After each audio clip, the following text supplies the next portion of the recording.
Bonsoir et bienvenue à ce débat de la campagne électorale fédérale dans le comté de Gaspésie, les Îles-de-la-Madeleine, Listughuge. Mon nom est Dominique Fortier et je serai votre animateur-modérateur pour la soirée. Alors, merci aux gens qui sont avec nous présents au Club des 50 ans et plus de Sainte-Anne-des-Monts. Et merci également à nos candidats que nous allons aller rejoindre dans quelques instants. Alors, le débat durera grosso modo 1h30. Donc, il y aura les mots d'ouverture, les mots de fermeture, ainsi que certaines thématiques qui seront abordées. Et il y aura aussi certaines questions du public qui seront posées vers la fin du débat. Alors, sur ce, on va faire connaissance avec nos candidats de ce soir. Alors, on commence avec M. Alexis Deschênes, qui représente le Bloc québécois. Ensuite, nous avons M. Sean Grenier, qui représente le Parti Rhinocéros. Diane Leboutier, qui représente le Parti libéral du Canada. Et finalement, Christian Rioux, du Parti populaire du Canada. Alors, merci d'avoir accepté l'invitation. On vous souhaite un bon débat à tous.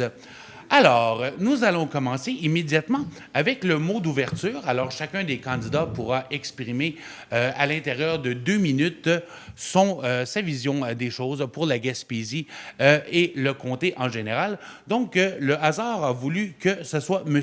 Alexis Deschênes qui serait le premier à prendre la parole pour 2 minutes. Donc, le plancher est à vous. Bonjour à tous. Merci d'être présents pour cet important moment. Au cours des dernières semaines, j'ai parlé avec beaucoup d'entre vous et c'est clair, l'incertitude économique et les parages quotidiens de Donald Trump vous ont mélangé, vous ont écœuré souvent.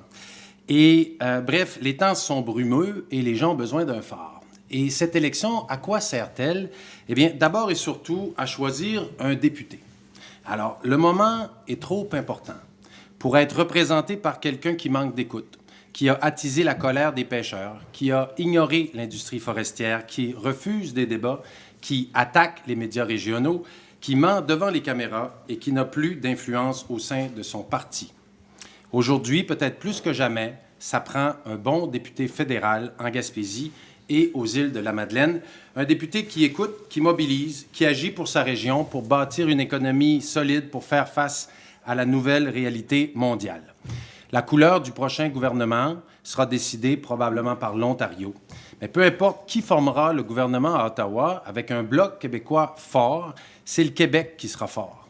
Le Québec pourrait même avoir la balance du pouvoir, ce qui nous permettrait de collaborer avec le gouvernement en échange du respect des intérêts du Québec.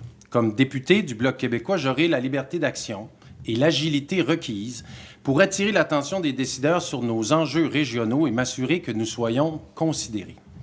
La députée libérale sera, de son côté, si vous l'élisez, toujours enfermée dans sa ligne de parti pan-canadienne, parfois au détriment du Québec. C'est pour ça qu'elle a dû appuyer des milliards en subventions aux compagnies pétrolières. C'est pour ça qu'elle doit appuyer la contestation de la loi 96, qui doit pourtant protéger la langue française.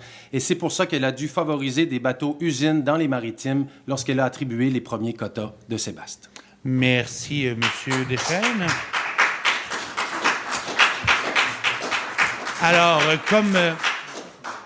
Alors, comme deuxième candidat à prendre la parole, M. Grenier, la parole est à vous. Bonjour tout le monde, merci à tous les gens qui se sont déplacés et aux personnes à la télévision, à la maison. Grosse ouverture de M. Alexis Deschênes. Là. Je dirais... C'est un peu Alexis déchaîné qu'on devrait dire, là, quand même. Ça te met le ton pour le débat. Je suis content d'être entre les deux candidats aussi, au cas où qu'il se passe de quoi. Là. Je m'engage déjà là, c'est ma première promesse, de pouvoir défendre autant l'intégrité physique de M. Alexis Deschênes et de Mme Diane Leboutier. On a fait déjà un débat, on revient à un débat à Matane, c'était super cool. Diane, tu n'y étais pas. En plus, citoyen, on se connaît très bien, moi puis Diane. Comme je connais très bien Alexis aussi, là, je n'ai pas de parti pris. En fait, parti pris, c'est pour moi-même, Parti Rhinocéros. Et puis, en fait, Diane, bienvenue dans le club. Bienvenue dans le Boys Club. J'imagine que tu dois être quand même assez habitué avec ça. Oui, j'imagine. Puis j'imagine que tu dois avoir encore plus être habitué avec M. Carney, ça se peut-tu? Ah, on sait pas. On va poser une question là-dessus plus tard. Donc, bonjour tout le monde, moi c'est Sean Grenier du Parti Rhinocéros. Je pense que j'ai déjà mangé 75% de mon temps. Je me présente pour le Parti Rhinocéros parce que j'ai l'impression, en parlant à plein de personnes, que la politique a peut-être délaissé plusieurs personnes, autant dans notre comté que juste globalement au pays. Et puis, je veux donner l'alternative, la seule alternative qui refuse le système politique dans lequel on vit. Parce que je crois, sincèrement, puis ça, c'est même pas des blagues, là, malgré que pour certaines personnes, ça l'est, je crois sincèrement que le problème, c'est le système en soi, puis pas la personne qui est à la tête de ce système-là. Donc, si vous êtes indécis ou que vous voulez pas voter, ben moi, je suis là pour prendre votre vote. Merci beaucoup. Merci, M. Grenier. Merci beaucoup. Alors, pour 2 minutes, Madame Leboutier, c'est à vous. Merci beaucoup. Bonsoir à tous. Écoutez, c'est ça, Diane Leboutillier, je me présente pour un 4e mandat pour le Parti libéral. Dans cette immense comté où on a changé là, les délimitations, où maintenant on retrouve la MRC de la Matanie, puis on retrouve aussi la MRC d'Avignon. Je peux vous dire qu'au cours des 3 dernières semaines, j'ai rencontré des gens du secteur agricole, l'UPA, j'ai rencontré des gens du secteur forestier, j'ai rencontré des gens du secteur des pêches, des personnes âgées, puis c'est vrai que dans la situation actuelle, avec ce qui se passe avec nos voisins du Sud, il y a énormément d'inquiétudes dans le milieu. Mais en même temps, pour avoir rencontré aussi des gens du milieu économique, il y a aussi beaucoup d'opportunités pour l'ensemble du territoire. Et vraiment, ce soir, ça va faire partie là, dans les thèmes qui vont être abordés, de parler de ces opportunités-là pour la région en termes de développement économique, en termes aussi de pouvoir s'occuper des gens aussi de notre territoire, autant au niveau des aînés, autant au niveau des jeunes, travailler de concert aussi avec les communautés autochtones, puis les jeunes aussi là, des communautés, puis les gens là, des communautés LGBTQ là, qui vivent des situations pas faciles actuellement là, sur l'ensemble du Canada. Donc, comme j'ai dit, c'est un 4e mandat. Je suis très fière de ce qui a été fait. On parle là, de plus d'1 milliard de dollars qui a été investi dans le milieu. Tous ces chiffres-là ont été transmis à tous les médias d'information et personne au niveau des médias n'a pu contester encore là, la rigueur de ce qui a été amené dans le milieu. Fait que merci beaucoup, puis ça va être un bon débat là, pour la population. Merci, Mme Leboutier. Et on poursuit avec M. Christian Rioux. La parole est à vous. Merci. Donc, bonjour tout le monde. Moi, c'est Christian Rioux. Je suis enseignant au cégep à Gaspé. Je suis originaire de Bonaventure dans la baie des Chaleurs. J'ai toujours eu un intérêt pour la politique, mais je me suis plus impliqué dans peut-être les 15 dernières années. J'ai participé à des commissions parlementaires, toutes sortes de comités. C'est ma 3e expérience en tant que candidat. J'ai deuxième fois pour le PPC. Pourquoi le PPC? Parce que avant, je pouvais dire que j'étais un orphelin politique, c'est-à-dire que je regardais tous les partis qu'on avait devant nous, puis je me reconnaissais pas dans aucun de ces partis-là. Il y avait toujours quelque chose que je dis « Ah, ben ça, c'est pas pire, mais ça, j'aime pas ça, etc. » Pour la première fois avec le PPC, je me sentais que je pouvais lire le programme puis que j'étais d'accord avec le contenu du programme. Donc, j'étais plus un orphelin politique. Pendant trop longtemps aussi, je faisais comme beaucoup de gens font maintenant, c'est-à-dire on dit quel qu'on aime le moins, puis on vote pour le deuxième moins pire en espérant que lui rentre au lieu de lui qu'on aime le moins. Donc, c'est pour ça qu'on se retrouve toujours avec des mauvais choix et qu'on fait toujours alternance entre les libéraux puis les conservateurs. Et après ça, on se demande pourquoi il n'y a rien qui change, puis c'est un peu pour ça. Avec ce genre de logique-là aussi, c'est un peu comme les gens disent, même à l'élection précédente, quand je m'étais présenté, les gens disaient « Ah, on aime beaucoup ce que vous dans votre programme, on est bien d'accord, mais on a assez peur que Trudeau rentre et on va voter pour le Bloc. » Qu'est-ce que ça a donné? Ça a donné ça n'a rien donné finalement. Donc, je pense qu'il faut arrêter de voter avec les sondages, puis voter avec ces choses, puis commencer à regarder le contenu des programmes. C'est sûr que nous, on pense qu'on est dû pour un changement radical. avec un parti qui travaille pour les citoyens, au lieu des vieux partis qui, tout ce qu'ils font, ils dépensent sans compter, puis ils mettent l'argent sur la carte de crédit de la génération suivante. Merci. Alors, merci, M. Rio. Alors, on va enchaîner avec notre premier thème, qui est évidemment le thème de l'économie. On ne passe pas à côté. Donc, je vais lancer une première question.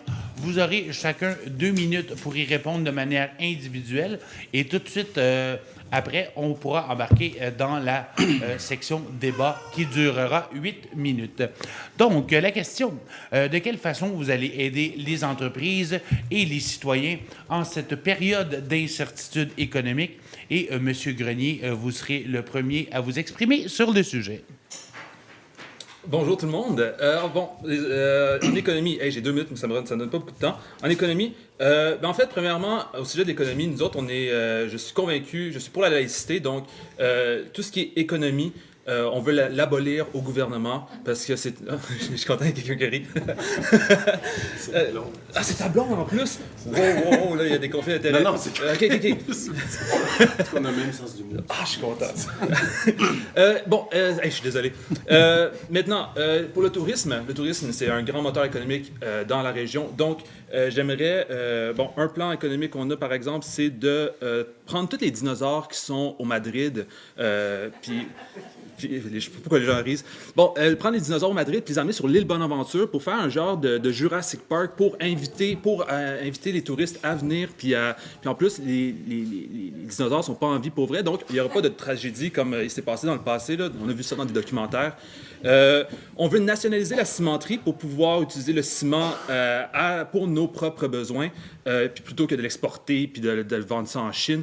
Ce qu'on pourrait faire avec le ciment de la cimenterie, on pourrait l'utiliser pour protéger notre patrimoine naturel. Par exemple, la grotte de Saint-Ézéard. La grotte de Saint-Ézéard, toujours un peu peur qu'elle s'affaisse sur elle-même. Donc, ce qu'on pourrait faire, c'est la remplir de ciment afin de l'empêcher de s'affaisser sur elle-même. En tout cas, c'est plein d'idées de même. Allez voir sur ma page Facebook, on a plein de promesses de ce genre-là, ambitieuses autant que la Gaspésie, Matane, puis les îles de la Madeleine. Merci, M. Grenier. Merci beaucoup. Alors, Madame Leboutier, je vous répète la question. De quelle façon allez-vous aider les entreprises et les citoyens en cette période d'incertitude économique? Bien, écoutez, comme on l'a mentionné, ce qu'on entend sur le terrain, c'est qu'il y a beaucoup d'angoisse là, par rapport à ce qui se passe avec notre voisin du Sud. Puis, effectivement, on ne peut pas contrôler ce que M. Trump va dire ou va faire. Cependant, je peux vous dire que j'ai consacré là, un pilier complet là, au niveau du développement économique à parler comment on allait pouvoir bonifier au niveau des ORPEX pour pouvoir, comme Jim Export, pour pouvoir faire en sorte d'aider nos entreprises au niveau de la diversification puis de pouvoir travailler avec d'autres marchés. On a regardé aussi au niveau du premier ministre Harper, Carney qui est là actuellement, à faire en sorte d'abolir ce qui peut créer des problèmes au niveau des entreprises pour pouvoir, parce que le marché canadien est aussi un marché.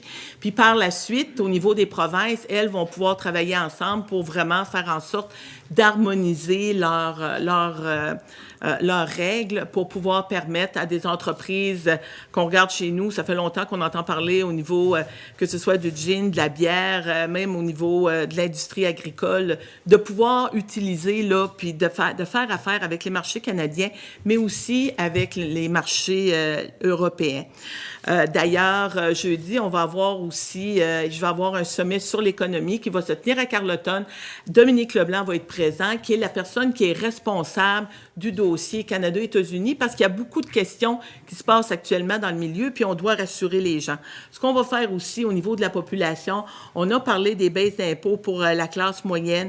On va élargir le programme au niveau des soins dentaires pour les 18-64 ans. On va aussi, avec ce qui se passe aux États-Unis, faciliter les règles au niveau de l'assurance-emploi pour permettre aux gens, parce que les entreprises, on sait que c'est pas facile actuellement, pour permettre là, aux gens de pouvoir recevoir leur assurance-emploi sans avoir de semaine d'attente. Merci, Mme Leboutier. Alors, on poursuit avec M. Rio. Bien sûr, tout est la faute de Trump. Tout ce qu'on entend, c'est Trump, Trump, Trump, Trump. Les vieux partis se servent de Trump comme diversion pour cacher la faiblesse de leur programme ou la faiblesse de leur bilan ou alors les scandales des libéraux. C'est comme si l'élection était devenue un référendum sur Trump. Mais nous, on est au Canada, on n'est pas aux États-Unis. Nos politiciens, eux autres, ils ont choisi la confrontation en pensant surfer sur une vague anti-Trump pour se faire élire. Mais ce qu'ils font, c'est au détriment des consommateurs et des entreprises. La meilleure façon d'aider les entreprises et les citoyens, ça aurait été de négocier avec les États-Unis. C'est ce que beaucoup d'autres pays ont compris, mais pas le Canada, entre autres, ni la Chine.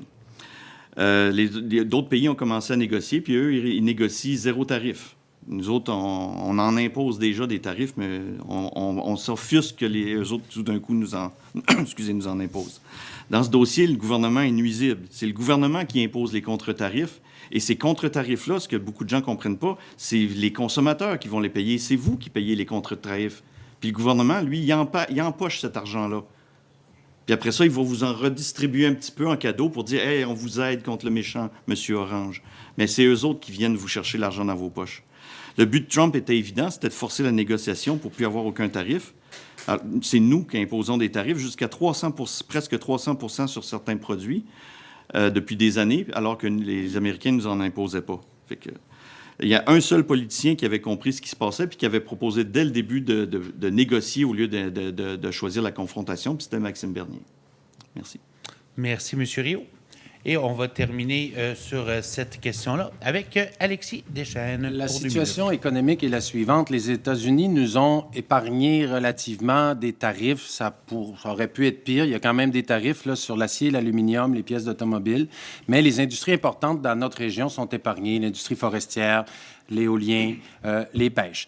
Maintenant, il faut quand même qu'on prenne acte de ce qui se passe. Et ce qu'il faut qu'on fasse, c'est bâtir une économie plus forte dans notre région pour finalement diversifier nos partenaires commerciaux parce qu'on s'aperçoit que les États-Unis ne sont pas assez fiables. Alors, qu'est-ce qu'on propose au Bloc québécois? La première chose, c'est une subvention salariale. S'il y a des gens qui perdent leur emploi, s'il y a des entreprises qui ne parviennent plus à fonctionner à cause de la guerre commerciale.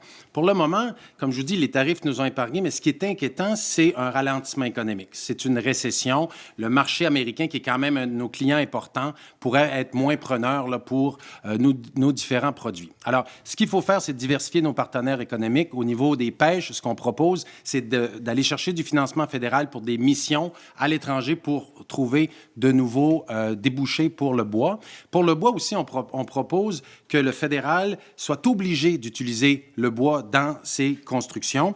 Ensuite, pour notre productivité, il faut augmenter notre productivité. Essentiellement, il faut qu'on réussisse en 1 heure à faire plus. Et une des façons qu'on peut faire ça, c'est d'avoir des meilleures infrastructures. Alors, on va en parler peut-être tantôt, mais infrastructures de transport, notamment le retour du train via rail en Gaspésie, ça permet ça à un entrepreneur d'aller faire une réunion à Québec et de revenir plus rapidement. On doit aussi développer des nouveaux créneaux, la chasse aux phoques, la commercialisation des algues. Il faut soutenir la commercialisation du sébaste également. Il faut favoriser également l'achat local. Pour ce qui est de l'aide aux citoyens, une assurance-emploi plus généreuse et une pension de vieillesse pour les aînés de 10% plus élevée. Merci, M. Deschênes. Et nous allons maintenant enchaîner avec la partie débat ouvert pour tous pour une durée de 8 minutes. Donc, à vous la parole. Vous pouvez débattre sur le sujet de l'économie. Oui, question pour Mme Leboutillier. Vous avez parlé d'améliorer l'assurance-emploi. Vous le promettez depuis 2015. Vous dites que c'est votre priorité depuis 2015. Or, ça n'a pas été fait. Votre gouvernement a même investi 5 millions pour faire une consultation pour finalement accoucher de rien du tout. Et vous nous dites maintenant que vous voulez le faire. Alors, pourquoi maintenant on devrait vous croire? Et que voulez-vous dire lorsqu'en novembre 2022 et qu'on vous talonnait sur le fait que l'assurance-emploi n'avait pas été réformée, vous avez dit il faut sortir de cette mentalité de faire ses timbres. Pourquoi vous aviez dit ça en novembre 2022? Premièrement, ce que je peux vous dire, c'est lorsqu'on est arrivé au pouvoir en 2015, on avait eu la réforme Harper au niveau de l'assurance-emploi. On se rappellera qu'on demandait aux gens de se déplacer à 100 km de leur territoire. Il y avait même des quotas auprès là, des fonctionnaires à l'effet d'obliger les gens à l'assurance-emploi là, de se trouver du travail. Fait que nous, on a aboli la réforme Harper dès qu'on est arrivé. Puis je veux vous rappeler que vous étiez au gouvernement, le Bloc québécois aussi à cette époque-là, puis vous n'avez pas pu rien faire. Ben, vous étiez à Ottawa. Il y a toujours eu des gens du Bloc. Laissez parler, s'il vous plaît. Okay. Et donc, il n'y a rien qui a pu se faire. Ça fait qu'avec le gouvernement, quand on est arrivé au pouvoir, le gouvernement libéral, on a mis fin à la réforme Harper pour permettre aux gens de pouvoir... On a préservé aussi le fameux trou noir de 5 semaines. Ça fait que tout le travail s'est fait. Et entre-temps, on a vu aussi que le monde du travail a changé. Puis on est aussi en pénurie de main-d'œuvre dans la région. Et ça, là, c'est depuis 2015. Puis on voit au niveau des entrepreneurs puis des entreprises, d'ailleurs, pour avoir été là, dans le milieu, pour avoir rencontré même des entreprises à Matane qu'on regarde au niveau de Mont-Carleton, d'Urovit, qui vont ouvrir à l'automne, eux, là, sont en recherche de main-d'œuvre actuellement. Là. Puis partout, que ce soit au niveau de la santé, que ce soit au niveau des services, dans la restauration, on a aussi besoin d'avoir des gens sur notre territoire qui travaillent et qui vont pouvoir vivre là, de salaires qui sont décents. Mais on a aboli la réforme Harper, ce que vous n'avez pas pu faire avant 2015, même si vous étiez, au niveau du Bloc québécois, vous étiez... dans des gouvernements qui étaient au pouvoir avec Harper.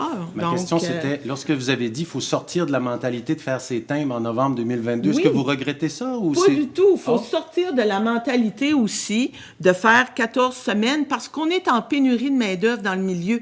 Les employeurs ont besoin, dans les commerces, dans les restaurants, que ce soit au niveau des femmes de ménage, que ce soit au niveau de la restauration, partout au niveau de l'économie, on nous parle des problèmes qu'on a au niveau de la main-d'œuvre et on a besoin d'avoir des gens au niveau de l'immigration. Donc, il y a moyen de travailler pour former les gens. Puis d'ailleurs, notre gouvernement annonçait ce matin qu'on allait aussi travailler avec les gouvernements provinciaux pour pouvoir former les employés, pour permettre aux gens de pouvoir travailler. Parce que honnêtement, aujourd'hui, je peux pas comprendre que quelqu'un, au prix où ce qui est le pain et le lait, c'est pas vrai que quelqu'un peut arriver à vivre avec de l'assurance-emploi. Donc, il y a encore cette mentalité-là, vous dites en Gaspésie, de gens qui sont paresseux puis qui veulent juste faire leur pain. Je n'ai jamais parlé, n'interprétez pas mes mots. Là, je sais que c'est au niveau des avocats, là, c'est des tendances que vous avez à faire, mais n'interprétez pas les mots là, puis de ce que je dis. Ce que je dis, c'est qu'il y a des emplois dans la région, il y a des emplois partout en Gaspésie, puis il y a des emplois dans les commerces, puis on cherche du monde partout. Donc, il y a moyen de faire travailler notre population, il y a moyen de former notre population pour qu'elle ait une meilleure qualité de vie. Et quand on parle de pauvreté et d'exclusion sociale, bien ça en fait partie. Il faut pouvoir aider les gens à sortir de ça pour avoir des meilleures vies. Alors, ça fait déjà 4 minutes qu'on parle d'assurance-emploi. J'aimerais qu'on revienne un petit peu plus sur le thème de l'économie. Peut-être aussi vous adresser aux gens de la Haute-Gaspésie. Alors, qu'est-ce qu'on pourrait faire pour les gens de la Haute-Gaspésie pour aider les entreprises locales et aussi les citoyens? Donc, on vous laisse la parole. Bien, écoutez, moi, je peux vous dire qu'au niveau de la Haute-Gaspésie, là, j'étais aujourd'hui sur le quai à Tourelle, puis je rencontrais justement là, des gens qui se préparaient pour aller, qui étaient très heureux là, de pouvoir bénéficier là, de permis de homard exploratoire, qui allait leur permettre là, d'aller à la pêche, puis de pouvoir faire vivre leur famille. Donc, il y a du travail qui doit se poursuivre dans ce sens-là. Quand on a le travail qui s'est fait aussi de passer pour certains permis qui étaient exploratoires à des permis commerciaux, qu'on pense à l'oursin, qu'on pense au cocon de mer. Ça fait que ça permet de développer là, l'économie dans notre milieu. Des gens du secteur agricole aussi, parce que quand on regarde du côté de Matane puis du côté de la Haute-Gaspésie, le secteur agricole est important, de rassurer les gens que la gestion de l'offre ne fera pas partie des négociations avec les États-Unis. On a dit qu'on allait la protéger, puis on va la protéger. Ça fait qu'on a travaillé avec l'UPA. La même chose aussi avec les entreprises forestières. On a besoin, là, on s'est dit, on veut construire 500 000 portes par année, mais on va avoir besoin du bois pour construire ces maisons-là. Donc, c'est du travail qui va se faire aussi avec les gens dans le milieu. Alors, M. Deschênes? La MRC de la Haute-Gaspésie a une situation particulière, puis elle nécessite une attention particulière. C'est la MRC la plus dévitalisée au Québec. Alors, il faut être à l'écoute des gens de la Haute-Gaspésie, il faut les accompagner. Une chose qui aiderait les gens ici, c'est une réforme de l'assurance-emploi qui n'a jamais été faite. Il y a présentement 40% seulement des chômeurs qui ont accès à l'assurance-emploi. Il y a 60% qui ne l'ont pas, puis ceux qui l'ont, ils ont juste 55% de leurs revenus. C'est pas suffisant. Il y a des pays où c'est 80%, il y a des pays où c'est 90%. Le nombre de semaines n'est pas suffisant non plus. Et ça, c'est des choses qu'on sait. C'est un scandale. On a pris 50 milliards de la Caisse de l'assurance-emploi des années 90 jusqu'à 2008, puis on a ramené ça dans le fonds du gouvernement au lieu d'aider les travailleurs. Ça aiderait les gens ici aussi. Il faut aussi monter la pension de vieillesse. Et moi, j'ai une question de Mme Leboutier, parce qu'on a parlé d'économie. Vous avez parlé de barrières commerciales. Mme Leboutier, vous en parlez beaucoup dans cette campagne. Alors, je veux savoir de quelle barrière commerciale vous parlez, parce que moi, quand je parle aux pêcheries gaspésiennes, ils me disent qu'ils vont exporter leur sébaste dans l'Ouest canadien puis en Ontario.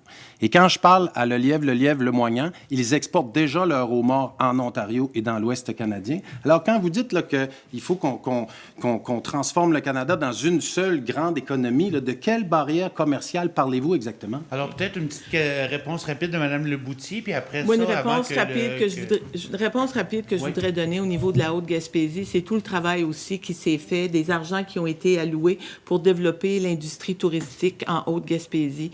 Donc, très fière de voir à Mont-Saint-Pierre les investissements là, qui se sont faits. Donc, parce que quand on regarde la Haute-Gaspésie, puis quand on regarde la Gaspésie, le tourisme aussi là, fait partie là, d'un développement qui est important. On veut attirer aussi du tourisme à l'international. Donc, quand on parle de développer au niveau des chic-chocs, au niveau du tourisme, il faut absolument là, continuer dans cette veine-là.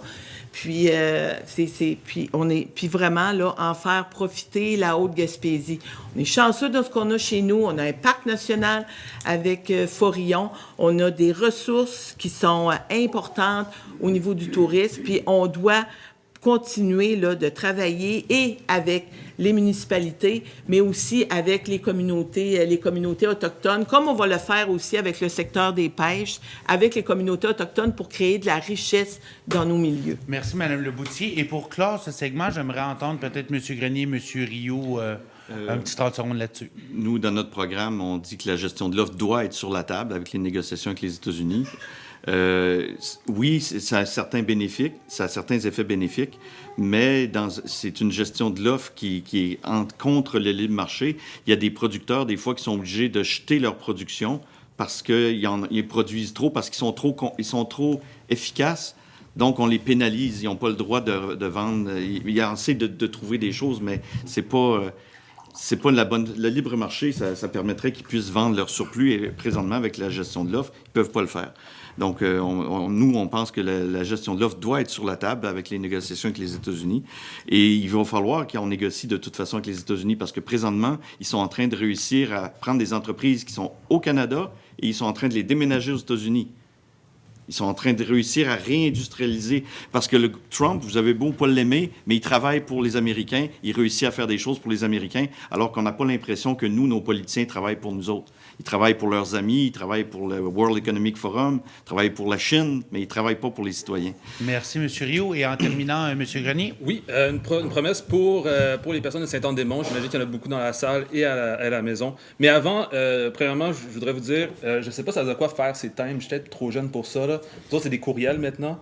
Puis aussi, j'ai entendu Alexis parler de Sébastien, puis c'est pas la première fois qu'il parle de Sébastien. Je sais pas c'est qui Sébastien. Si tu m'écoutes, arrête de manger nos crevettes. Je sais pas t'es qui Sébastien, mais fais attention à ça. Ça a l'air à mettre du monde en maudit. OK. Bon, pour les gens de Saint-Anne-des-Monts, j'aimerais une promesse en fait pour vous. J'ai parlé à un politicien, c'était à l'écoute. J'ai entendu dire que votre traversier ne fonctionnait pas toujours. Apparemment, il est fait en Italie ou quelque chose du genre. Moi, ce que j'ai à proposer, c'est de garder un traversier, mais plutôt que de prendre celui fait en Italie, on pourrait prendre des expertises, mettons, du gros inland. Parce qu'en fait, on sait qu'ils sont en difficulté avec Trump. Peut-être il va y avoir... Fait que pour les motiver, puis pour peut-être dynamiser leur économie, on va leur demander de prêter leur expertise. Parce qu'apparemment, c'est ça, le traversier ne fonctionne pas pendant l'hiver, mais au gros inland, ils ont des bateaux, puis les bateaux fonctionnent à l'année longue. Puis à l'année longue, il y a tout le temps des glaciers, puis c'est tout le temps l'hiver. Donc, on pourrait importer un bateau, un traversier qui fonctionnerait l'hiver. Est-ce que le traversier ne fonctionne pas ici? C'est-tu vrai? Il est à Matane. C'est à Matane? Les tabarouettes. Hey, c'est toi qui m'as dit ça? Non, il y a quelqu'un qui m'a... Il y a quelqu'un qui m'a désinformé. Puis ça me rend vraiment fâché. Mais en fait, il voulait rire de moi, fait que je pense que c'est la bonne personne à qui rire de. Alors, merci, Monsieur Grenier. Alors, on poursuit avec le thème numéro 2, qui est l'immigration et le logement. Donc, on vous poserait la question, est-ce que la Gaspésie doit accueillir davantage d'immigrants et quelles solutions à court terme pour des logements abordables? Donc, Madame Leboutier, ça va être à vous la première sur ce sujet. Bien, écoutez, moi, je peux vous dire que les deux enjeux là, sont intimement liés parce que, oui, on est en pénurie de main-d'œuvre et ça, c'est vraiment réel sur l'ensemble du territoire. Qu'on ait besoin de main-d'œuvre spécialisée ou non spécialisée. On a besoin de main-d'œuvre partout. Mais avant d'accepter plus d'immigrants, il faut s'assurer que notre monde ait un endroit où demeurer, puis d'avoir là, des logements qui sont abordables. Donc, ce qu'on veut faire, c'est on va travailler à éliminer la paperasse pour pouvoir bâtir plus de logements. Puis, on veut le faire aussi avec du bois de nos scieries, puis du bois gaspésien. On parlait, là, j'en mentionnais un petit peu plus tôt, là, 500 000 unités par année. Et ça, c'est un rythme là, jamais vu là, depuis la Seconde Guerre mondiale. Ce qu'on a proposé aussi, c'est d'éliminer pour l'achat d'une première maison au niveau des jeunes, d'éliminer la TPS. Aussi, on veut financer les constructeurs de maisons préfabriquées au modulaire. Puis d'ailleurs, j'ai eu le plaisir de pouvoir aller visiter Maison Mont-Carleton à Matane. Et quand on regarde, et ça, là, le financement qu'on veut faire auprès de ces entreprises-là va aller jusqu'à 25 milliards de dollars. Donc, ce qu'on veut faire, parce que quand on regarde des pays comme la Suède, on regarde comme la Norvège, c'est à 80% du logement qui sont des logements modulaires ou du préfabriqué. Donc, ça fait en sorte qu'on peut bâtir beaucoup plus vite et à moindre coût. Et c'est ça. Puis, on va mettre des argents aussi. Ça a été annoncé par M. Carney pour permettre de former nos travailleurs dans des métiers spécialisés de construction. Puis, ça fait que... Puis, au niveau de l'immigration, j'étais au chantier des Méchins, puis ils me disaient qu'eux étaient prêts à embaucher de 35 à 40 personnes. Ils n'ont pas la main-d'œuvre actuellement. Donc, oui, on a besoin de ça, mais on a besoin de logements aussi. Merci, Mme Leboutier. Alors, sur le même thème, M. Rioux, c'est à vous. Merci. Donc, je dois avouer, quand j'ai lu la question, j'ai trouvé ça un peu bizarre. Est-ce qu'on doit accueillir plus d'immigrants? Est-ce que c'est le rôle du gouvernement de dire aux gens, ben toi, migrant ou pas, tu vas aller habiter en Gaspésie? C'est pas comme ça que ça fonctionne. Les gens vont venir s'installer ici, encore une fois, migrants ou pas, s'ils ont des opportunités d'emploi ou s'ils ont des opportunités d'affaires. C'est la seule raison pourquoi quelqu'un viendrait ici. Ils ne vont pas prendre un migrant puis le mettre là puis dire « va en Gaspésie ». Ça ne marche pas. Contrairement au problème qu'on a en ville, le problème de logement en ville, il est dû à cause de l'immigration massive qui fait une pression sur le marché immobilier. Nous, en Gaspésie, oui, c'est le même problème dans le sens qu'on a plus de demandes que d'offres, mais c'est parce que c'est des retraités qui viennent habiter ici ou des gens qui se sont aperçus qu'ils pouvaient faire du travail à distance puis qui viennent habiter en Gaspésie et ils travaillent à distance. Mais ça reste le même problème. Il y a un peu de... En tout cas... excusez-moi, j'ai perdu ma ligne. C'est une petite victoire dans un sens parce que pendant des années, on parlait de la dénatalité en Gaspésie puis on perdait la population. Mais là, on s'aperçoit, même si c'est pas une grosse hausse, mais il y a quand même une hausse de gens qui viennent en Gaspésie. Le problème, c'est qu'on n'a pas assez de maisons pour les loger. Les solutions ne passent pas par le gouvernement dans le sens que c'est pas au gouvernement à bâtir des maisons. À toutes les fois que le gouvernement s'est mêlé d'essayer de construire des maisons, ça finit par des scandales de gaspillage, de corruption, puis de toutes sortes de choses.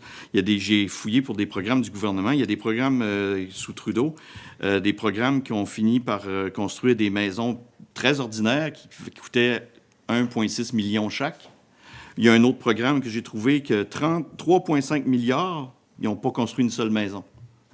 Je ne sais pas ce qu'a été l'argent, mais elle s'est perdue en chemin. Construire un logement en Gaspésie coûte 20 à 25 000 piastres de plus qu'ailleurs. Puis même aux îles de Madeleine, ça va jusqu'à 60 %. Donc, oui, on a un problème. Ah, c'est déjà... On aura l'occasion de se reprendre pendant la portion débat. Donc, M. Deschênes, la parole est à vous. Donc, il y a deux questions, une sur l'immigration, l'autre sur le logement. La situation au niveau de l'immigration au Canada, c'est une perte de contrôle. Alors, on n'oubliera jamais le fait qu'on est une terre d'accueil, puis qu'on veut accueillir des gens, puis on veut les accueillir correctement. Mais le gouvernement libéral a perdu le contrôle. L'immigration permanente a pratiquement doublé entre l'arrivée de M. Trudeau et ce qui était prévu en 2025. L'immigration temporaire, elle, plus que ça encore, et les demandeurs d'asile, encore une fois, on a ouvert les portes. Ça a créé beaucoup de pression sur la demande en logement. Ce n'est pas la seule cause de la crise du logement, l'immigration, mais c'est une cause qui a contribué à la pénurie de logement. Et ça a imposé beaucoup de pression sur les services publics que les provinces ont dû payer en matière de santé, en matière d'éducation. Et il y a le sociologue Jean-Pierre Corbeil de l'Université Laval qui disait le mot-clé de la gouvernance libérale en immigration, c'est l'absence de planification. Et là, je ne comprends pas trop ce que Mme Leboutillier vient de dire, parce qu'elle vient de dire, oui, ça nous prend plus d'immigration, mais son gouvernement a réalisé en 2024 qu'il avait trop ouvert les portes et il a commencé à réduire l'immigration. Alors, la politique de votre parti, Mme Leboutillier, c'est de réduire l'immigration pour que ça soit su. Qu'est-ce qu'il faut faire en immigration? Nous, ce qu'on veut, c'est qu'on régionalise l'immigration, qu'on permette à des immigrants de venir s'installer en région. Au niveau des travailleurs temporaires, on veut leur permettre de venir en région, bien sûr, pour les secteurs clés. Là, on peut demander des exemptions, notamment pour le secteur des pêches. Maintenant, il me reste 30 secondes. La question du logement. Il manque 1000 unités de logement en Gaspésie. Il faut en construire. Le rôle du gouvernement fédéral, c'est pas de le construire, c'est de le financer. Présentement, il y a 1,2 milliard de dollars dans un fonds dédié pour les municipalités, pour faire des infrastructures, pour développer le logement, qui est bloqué parce que le gouvernement libéral met des conditions et là, ça n'avance pas. Il y a des familles qui attendent et le problème avec le gouvernement libéral, c'est qu'il est centralisateur, qui met son nez partout, qui impose des conditions et ça, il faut que ça cesse. Merci, M. Deschênes. Et M. Grenier, la parole est à vous pour 2 minutes. Oui. Donc, pour la crise du logement, nous, on a plusieurs idées là, pour la résoudre. Premièrement, réouvrir les villages fermés. Deuxièmement, on allait nationaliser la cimenterie, comme j'ai dit plus tôt. Elle est à Port-Daniel, hein? OK, juste pour être sûr, là, parce que tantôt, j'ai eu un petit peu chaud. On va prendre le ciment de la cimenterie de Port-Daniel pour créer des bunkers, genre des genres de maisons en dessous de la terre. Fait que non seulement ça va créer du logement, mais ça va aussi créer une préparation pour une possible invasion américaine éventuellement. Et puis une dernière chose pour l'immigration, ben ça, c'est quelque chose, c'est même pas des blagues. Là. Ça, par exemple, ça fait toujours un peu peur, tu sais, tout ce discours et la rhétorique autour de l'immigration qui me fait tout le temps un peu... être sénère, là. Une des choses, un des trucs pour lesquels, genre, pour laquelle je suis, ça vient vraiment chercher, c'est les permis de travail fermés, qui ont été dénoncés par l'ONU comme dans un rapport. Puis le rapport, c'était sur les formes d'esclavagisme moderne. Et puis, on a été dans ce rapport-là avec les permis de travail fermés. Donc, j'aimerais ça savoir, aux candidats, les trois, là, les candidates, c'est important, pour les permis de travail fermés en termes de vulnérabilisation des travailleurs étrangers temporaires.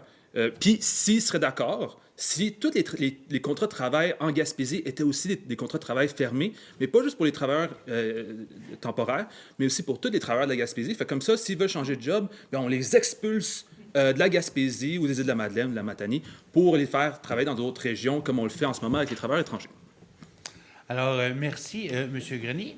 Et sur ce, on enchaîne avec la portion ouverte du débat pour 8 minutes. Donc, évidemment, on vous rappelle le respect et laisser la chance à tout le monde de s'exprimer. Alors, M. Deschênes, vous vouliez commencer? D'abord, pour revenir sur la question de mon collègue, au niveau des travailleurs qui ont des permis fermés, au Bloc québécois, ce qu'on voudrait, on va se battre pour ça, c'est des permis sectoriels et régionaux. Ça fait que si quelqu'un vient pour travailler dans une usine, mais qu'il n'est vraiment pas respecté, bien, il resterait toujours dans la même région, dans le même secteur d'activité, mais ça lui donne une option. Maintenant, j'ai une question pour vous, Madame Leboutillier. Votre gouvernement a fait preuve d'un manque total de planification en immigration. Vous avez été incapable de gérer l'immigration. Comment pensez-vous que votre gouvernement sera maintenant capable de gérer la plus grave crise commerciale de l'histoire du pays? Écoutez, ce que je peux vous dire, c'est qu'au niveau, là, puis comme on l'a mentionné, c'est que oui, on doit accueillir, on a des besoins de main-d'œuvre sur l'ensemble du territoire.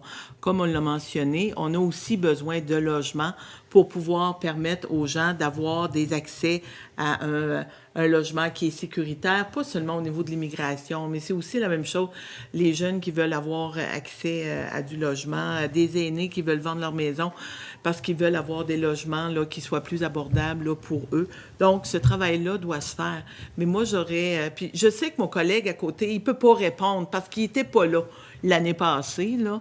Mais quand je regarde la saison de pêche l'année passée, où au niveau de la région, on n'était pas en mesure de pouvoir accepter des travailleurs étrangers temporaires. Il a failli ne pas avoir saison de pêche en Gaspésie, puis au Québec, et jamais le Bloc québécois n'a levé le petit doigt. Mais ça, c'était une décision de votre gouvernement, Madame Leboutillier.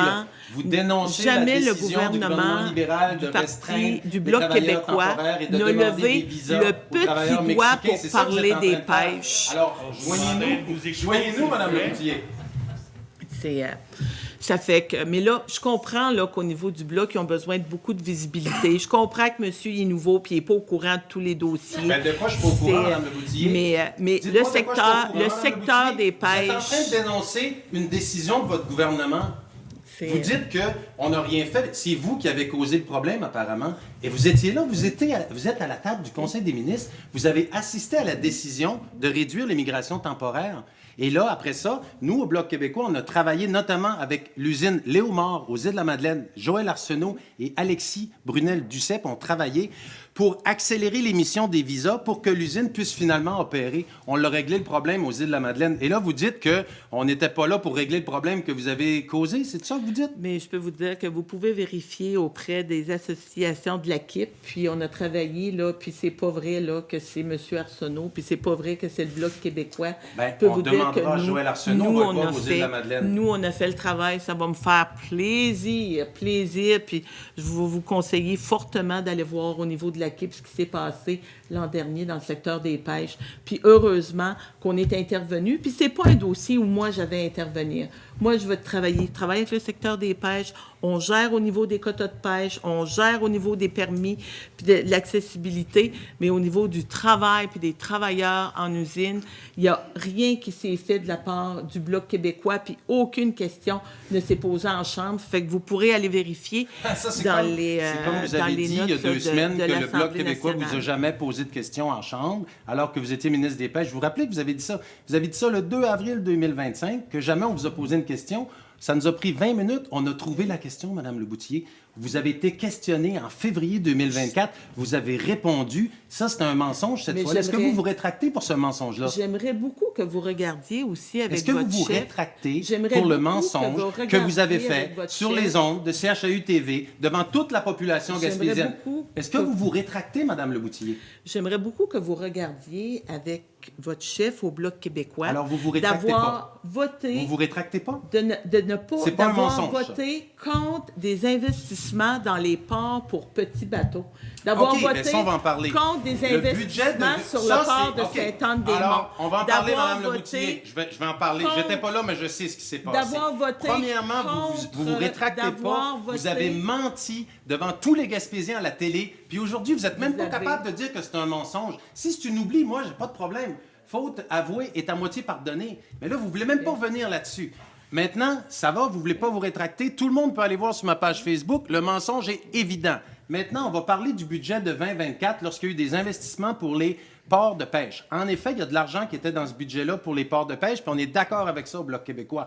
Mais le Bloc québécois a voté contre le budget qui contient d'autres mesures. Qui contenait quoi? Notamment un déficit de 40 milliards de dollars. Quoi? Des ingérences dans les champs de compétences du Québec, dont en matière de logement, qui créent encore aujourd'hui des problèmes. Le budget de 2024 ne comprenait rien pour les pensions de vieillesse. Il ne réformait pas l'assurance-emploi. Et c'est pour cette raison-là que le Bloc québécois a voté contre, Mme Leboutillier. Contre la construction d'un quai à Natashquan, qui est dans le pays de Gilles Vigneault. Vous avez voté contre ça. Vous devriez là, être gêné d'aller vous promener sur les ports et sur les quais. Un budget qui avait 40 milliards de déficit, qui avait des inclusions d'un champ. Le budget allait même dans Hydro-Québec. Ça fait partie. On s'éloigne un peu du sujet du logement et de l'immigration. Monsieur Rioux, vous avez mentionné tantôt que du côté du logement, le gouvernement ne devrait pas s'ingérer. Donc, à quel niveau le gouvernement pourrait aider pour régler la crise de logement actuelle? Ce que je dis, c'est que le gouvernement, c'est pas la job du gouvernement de construire des maisons. C'est ce que les libéraux ont essayé de faire, ou plus ou moins, avec plus ou moins de succès. La solution, ça passe plus par des subventions, des subventions indirectes, ce que je voudrais dire, des incitatifs financiers, des crédits de taxes, des crédits d'impôts, des garanties de prêts. C'est le secteur public qui doit s'en occuper. Le Mark Carney parlait de maisons modulaires, tout ça, mais il y a des rumeurs comme quoi il y aurait des actions dans une compagnie de maisons modulaires, des choses comme ça. Le gouvernement doit s'en tenir loin. C'est le privé qui doit s'en occuper. La job du gouvernement, c'est de mettre les conditions gagnantes pour que ça arrive. Et une chose que je remarque, c'est souvent, le gouvernement dit « Ah, ils n'ont pas assez d'argent pour ça, ils n'ont pas assez d'argent pour ça ». Mais c'est drôle, le gouvernement, il y a beaucoup, beaucoup d'argent quand ça vient le temps de l'envoyer à l'extérieur du pays. 20 millions pour envoyer au Ghana pour des pancartes pour pas chier sur le bord de la plage puis construire des toilettes.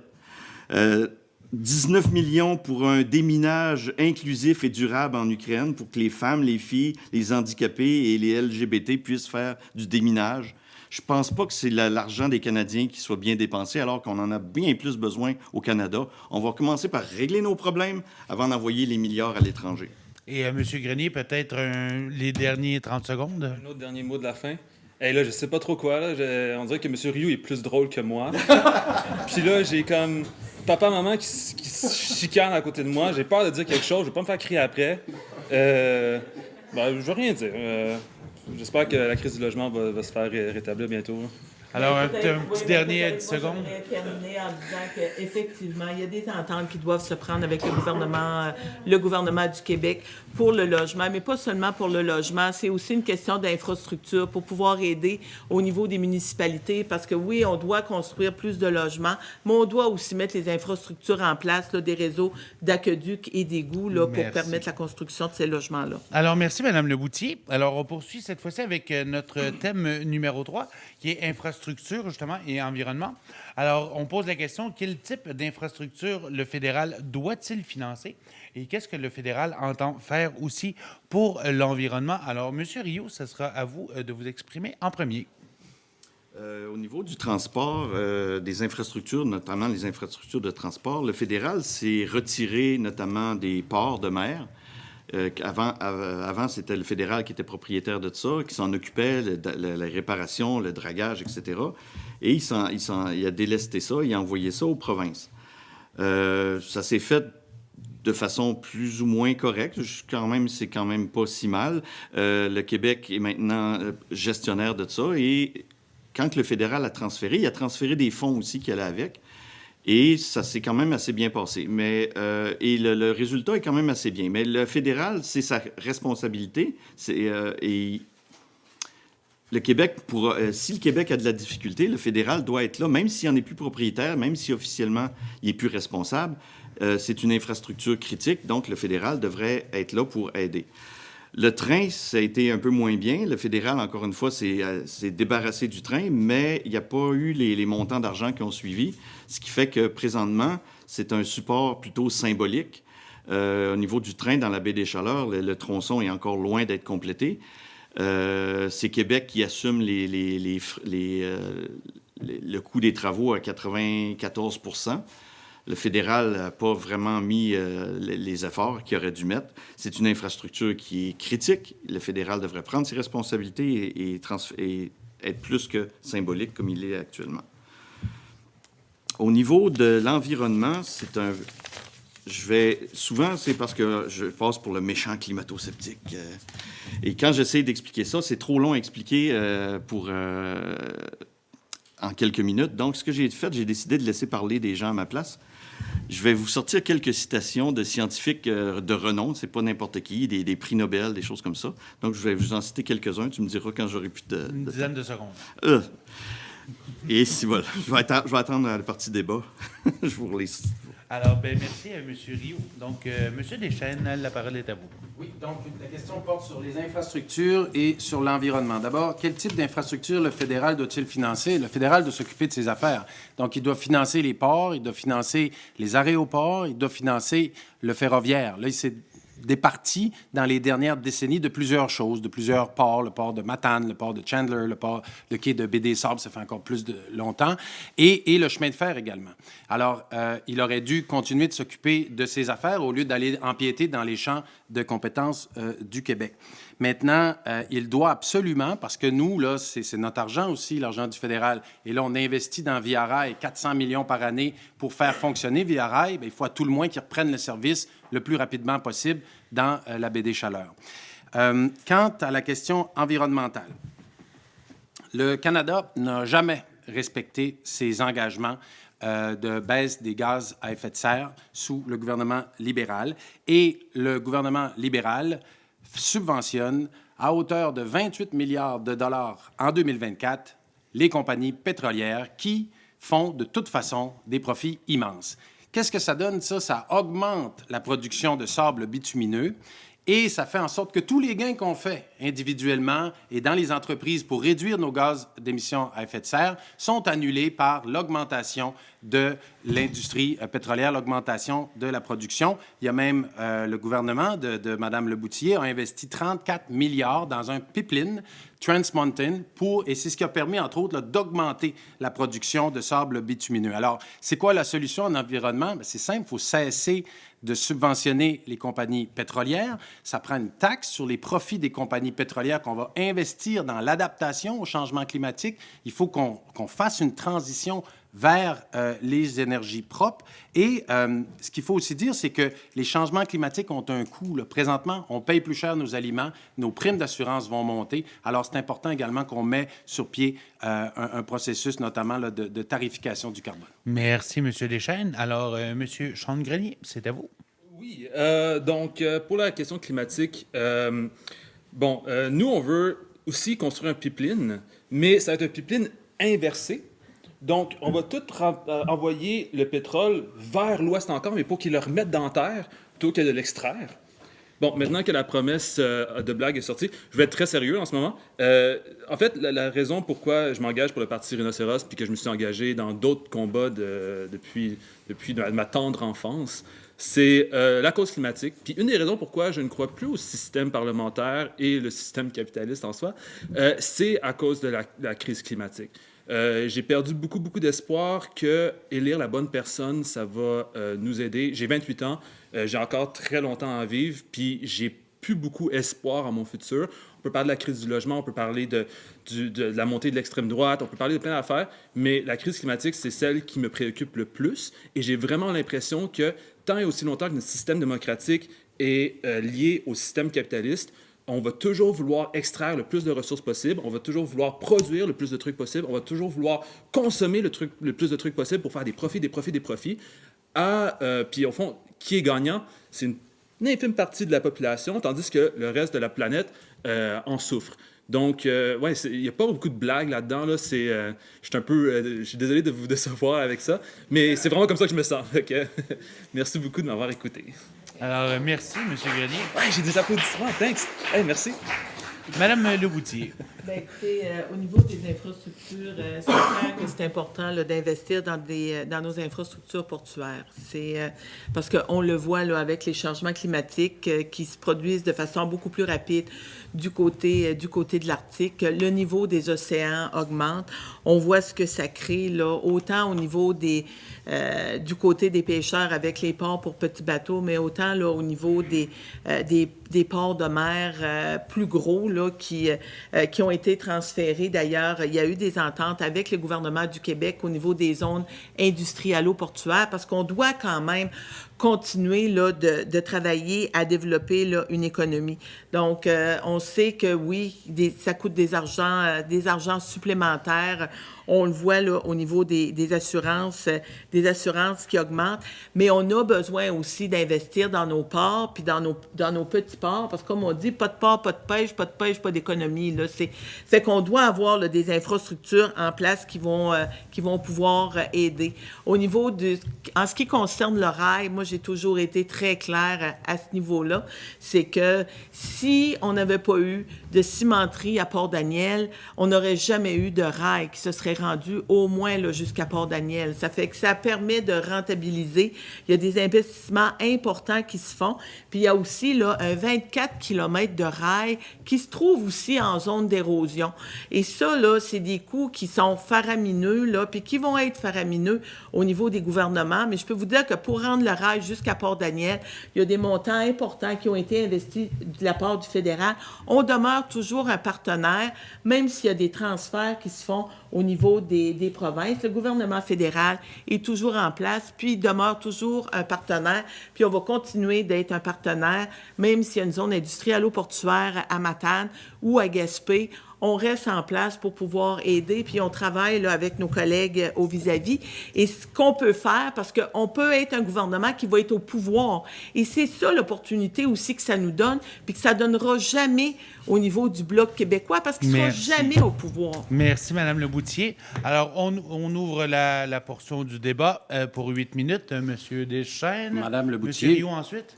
Vous étiez ministre jusqu'à ce qu'il y a peu de temps, avant qu'on vous enlève votre poste de ministre. Alors, vous étiez au pouvoir, puis pendant 10 ans, qu'est-ce qui vous empêchait de convaincre Via Rail de reprendre le service? Là, le rail va être fonctionnel jusqu'à New Carlisle, là, au mois de septembre. Là. Vous aviez le pouvoir. Comment ça, ils n'ont pas dit qu'il allait revenir? Écoutez, Via Rail a toujours dit qu'il était prêt à revenir jusqu'à Gaspé, puis c'est dans l'objectif de Via Rail de revenir jusqu'à Gaspé. Mais pourquoi pas jusqu'à New Carlisle plus tôt? D'ailleurs, j'ai d'ailleurs eu des discussions avec Via Rail encore pas plus tard qu'hier. Bon. Puis l'objectif les avez-vous de Via convaincus, Rail, vous qui avez le pouvoir? Les avez-vous convaincus de revenir à New Carlisle? demeure toujours... Ils demeurent sur leur position. Vous avez été incapable de le faire. Et aujourd'hui, vous êtes résigné, Mme Leboutier. Vous êtes résigné face à Via Rail. Moi, je ne suis pas résigné. Non. Moi, j'ai le goût de me battre contre Via Rail. Moi, j'ai le goût qui arrive à New Carlisle très rapidement, puis je vais faire tout ce que je peux. Maintenant, Mme Leboutier, j'ai une question pour vous. Je ne mentirai pas à la population. Via Rail, je le dis, Via Rail a l'intention de se rendre à Gaspé lorsque le rail sera terminé. OK. Alors, ça sert à quoi le pouvoir si on se résigne, puis Via Rail nous dit non? Moi, je reçois 400 millions de fonds publics pour faire du transport. Le rail est fonctionnel, mais j'irai pas. Et là, vous êtes au pouvoir, vous dites OK. Avoir du pouvoir, c'est prendre des décisions. Avoir du pouvoir, c'est mettre de l'argent sur les ports pour petits bateaux au Québec. C'est quoi la décision que vous avez prise face à Via Rail à part de dire OK? C'est de pouvoir permettre des permis exploratoires pour les gens du nord du nord de la Gaspésie. Oui, c'est ça. Parlons-en des permis exploratoires. Vous avez mécontenté 150 homardiers qui ont sorti contre vous, qui font des publicités tous les jours pour le dire. Vous avez donné aucun permis aux turbotiers de Grande-Rivière et vous avez totalement occulté l'épaisseur de Macro et de Haran. Fortement à aller rencontrer les gens de la Haute-Gaspésie qui ont eu des permis. Je vous encourage fortement à aller voir des gens à Rivière-au-Nord qui ont eu des permis. Poursuivre les homardiers d'ici. Vous êtes poursuivis en cours, Mme Leboutier. Ces gens-là sont très contents de recevoir des permis. Vous pouvez aller voir. Il y en a qui sont contents, mais les communautés autochtones. Il y aurait eu lieu peut-être de faire mieux, madame. Avouez que vous auriez pu faire mieux là-dessus. Vous auriez pu faire mieux, Mme Leboutier. Alors, M. Rioux avait demandé la parole. Je vous la donne. Je vais changer le sujet, puis au lieu de parler de... Donc, moi, je vais vous faire une petite... L'environnement, c'est important, mais quand on parle d'environnement, il faut faire la différence avec l'environnement et l'hystérie climatique. La pollution réelle, c'est un enjeu important. La gestion des déchets, c'est un enjeu important, mais l'histoire de l'hystérie climatique, c'est de la foutaise. Les taxes carbone ne servent absolument à rien. Toutes les taxes carbone qui ont été ramassées, on n'a jamais pu savoir des libéraux exactement le total. Au Québec, on sait que la taxe carbone a ramassé 10 milliards, et c'est la même chose au Québec ou au Canada. Cet argent-là s'en va dans des fonds des amis du parti pour des Green Slush Funds et toutes sortes de choses, et ça n'a rien à voir avec l'environnement, et ça n'a aucun impact sur le climat. De toute façon, le CO2, c'est pas un polluant. Le CO2, c'est la base de la vie sur Terre. Pas de CO2, pas de vie sur Terre. Vous irez vérifier, c'est exactement ça. Son effet de serre est extrêmement exagéré. Vous avez un beau rigoler, mais je pourrais vous poser des questions, vous ne seriez incapable d'y répondre de toute façon. Le CO2, son effet de serre a été exagéré pour servir un agenda politique. Le CO2, de toute façon, même au Canada, on a tellement de forêts qu'on est CO2 négatif. Nos forêts absorbent plus de CO2 que ce qu'on peut émettre.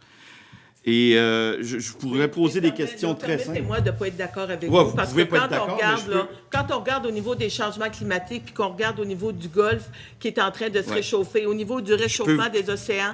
De combien de degrés? Puis de vraiment... De quelle hausse? Il y a des espèces qui disparaissent, d'autres espèces qui apparaissent. Ça vient changer complètement dans le secteur des pêches qui est en train de se passer actuellement. C'est quoi le pourcentage de CO2 dans l'atmosphère? Est-ce que vous le savez? Très fière de pouvoir d'avoir travaillé au niveau combien de degrés que le réchauffement a eu lieu d'avoir depuis mis 100 en ans? place des parcs marins De pour combien de justement degrés? Vous le des savez aires pas. marines protégées. Vous avez aucune idée du protéger dossier. l'environnement. Quand on regarde les feux de De forêt combien que qu'il y a eu l'océan qu'il y a eu à travers le Canada, puis les coûts Les faramineux feux de forêt qui ont été seulement. allumés par des Les activistes qui ont été États-Unis- arrêtés. Les Les feux de forêt qui s'allument actuellement, exactement en même temps, au même moment. on a C'est des 20 activistes. 20 de l'eau potable de la planète C'est qui est n'importe regardée quoi. par les 3 degrés. États-Unis. Non, Donc, c'est faux. Depuis ça fait que 1880, de parler on est à qu'il y a même pas de pas un changement degré. climatique. Il n'y a jamais eu autant Même pas d'ouragans, un degré. autant de 4 degrés. tornades, autant de... Les hivers sont plus ce qu'ils étaient. L'hiver oui. passé... Pas Ben cette oui. année, mais l'hiver passé, on n'a même alors, pas eu de vous glace confondez sur la mer. météo puis le Donc, climat. Vous êtes Alors, incapable je de répondre donnerai à la ces parole questions qui rapidement sont à M. très Grenier simples qui avait réagi à C'est M. très Rioux, simple. puis ensuite, M. Deschênes, vous pourrez enchaîner. On parle de 2 mm de hausse. Alors, C'est M. Grenier, vous aviez pensez que quelque c'est chose à difficile l'œil ajouter? nu? Le discours à M. Rioux me réconforte beaucoup dans mon éco-anxiété. Je voudrais le remercier pour ça. On a parlé des trains, c'est un peu déraillé. C'est un peu la seule blague que j'ai pour l'instant. Non, moi je pense pas que la crise climatique c'est it's a hoax. Je pense pas que c'est je suis pas climato-sceptique, c'est sûr que non là.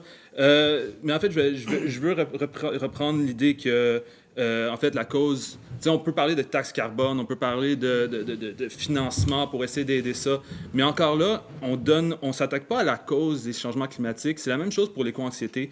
Les jeunes sont anxieux, les jeunes ont des problèmes de santé mentale, genre vraiment. J'en fais partie. C'est pour ça que je suis ici en ce moment. Sinon, je ne serais pas en politique. Puis ces problèmes-là, en fait, on jette de l'argent, on va dire, on va vous donner de l'aide, mais on ne s'attaque jamais aux causes de ces problèmes-là. Puis les causes de ce problème-là, c'est des causes sociales qui dépassent très, très, très souvent les gouvernements. C'est des causes qui sont sociales, des causes qui demandent des changements radicaux, des changements même, je dirais, révolutionnaires, pour s'attaquer à ces dilemmes-là, à ces crises-là. Autant la crise climatique que la crise du logement aussi, puis la crise surtout des jeunes qui sont malades mentales, j'imagine. Je ne sais pas si c'est le bon mot pour dire ça. Donc, moi, au Parti Rhinocéros, en fait, on a parlé de crabe. Là. On va faire du recyclage. Ce qu'on aimerait faire là, avec les crabes, ce serait de inciter les gens à prendre les carcasses de leurs crabes puis de leurs homards, surtout quand ils ont fini de les manger, puis de les remplir de goberges puis de les remettre dans l'eau.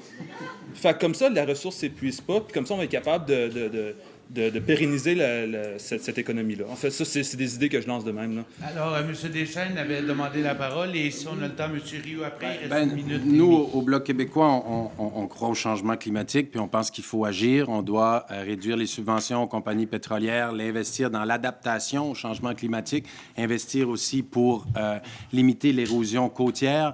Il y a de grands défis d'adaptation qui s'en viennent. Maintenant, il y a un sujet dont j'aimerais qu'on parle qui est important, la taxe carbone. Vous savez, au Québec, on a une bourse du carbone, mais dans le reste du Canada, à part le Québec et la Colombie-Britannique, il y avait une taxe carbone qui faisait qu'on payait plus cher à la pompe. le chef libéral l'a annulé le 1er avril. Couper la taxe carbone. Et la façon que ça marchait, la taxe carbone, c'est que vous receviez un chèque à l'avance pour les 3 prochains mois. Et là, le 22 avril prochain, il y a 3,7 milliards de dollars qui vont être envoyés dans les poches des électeurs à l'extérieur du Québec, des montants de 100 200 je pense que ça va jusqu'à 400 pour compenser une taxe carbone que ces gens-là n'auront jamais payée parce qu'elle a été annulée le 1er avril dernier. Décision de Mark Carney, qui apparemment est très bon en matière de gestion financière. Alors, M. Rioux, en terminant. Je vais vous donner quelques citations, tu me diras quand j'aurai plus le temps. La peur du réchauffement climatique est le pire scandale scientifique de l'histoire. Quand les gens vont se rendre compte, vont apprendre la vérité, ils vont se sentir floués par la science et les scientifiques. Kimori Ito, c'est un expert du GIEC, c'est un expert en physique environnementale, chimiste. J'ai aussi, malheureusement, l'hystérie du réchauffement climatique tel que je le vois est basée plus sur la politique que sur la science. Freeman Dyson, c'est un des plus grands scientifiques de notre histoire. J'ai Ivar Giaever, prix Nobel de physique. Il dit « Le réchauffement climatique est devenu une religion ». Et le dernier, oui. Ça n'a pas d'importance ce qui est vrai. Ce qui est important, c'est ce que les gens croient qui est vrai. Et celui-là, c'est Paul Watson, c'est le cofondateur de Greenpeace, un activiste climatique. Merci, M. Rioux. Alors, ça complète pour ce thème-ci. Maintenant, on avait quelques petites questions en rafale sur 3 thèmes précis. Alors, ça va être des réponses individuelles, 1 minute par question. On vous demanderait de respecter le thème. Alors, on va commencer avec M. Deschênes et ainsi de suite jusqu'à M. Rioux.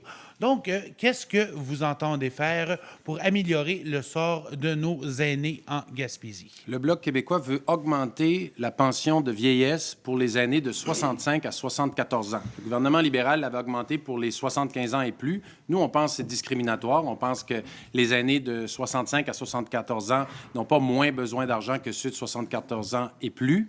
Donc ça, c'est 10 % de plus. Ça coûte à peu près 3 milliards de dollars. Et juste le bonbon électoral que je viens de vous expliquer de M. Carney, c'est plus que ça.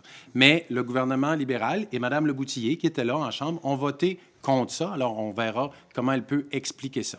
Ce qu'on veut aussi, nous, c'est faire en sorte que les aînés puissent travailler sans être pénalisés sur le supplément de revenus garanti. Donc, leur permettre de travailler un peu plus. Puis, il y a aussi des mesures, notamment des crédits d'impôt, pour permettre puis faciliter la vie des aînés qui décident de travailler encore un peu.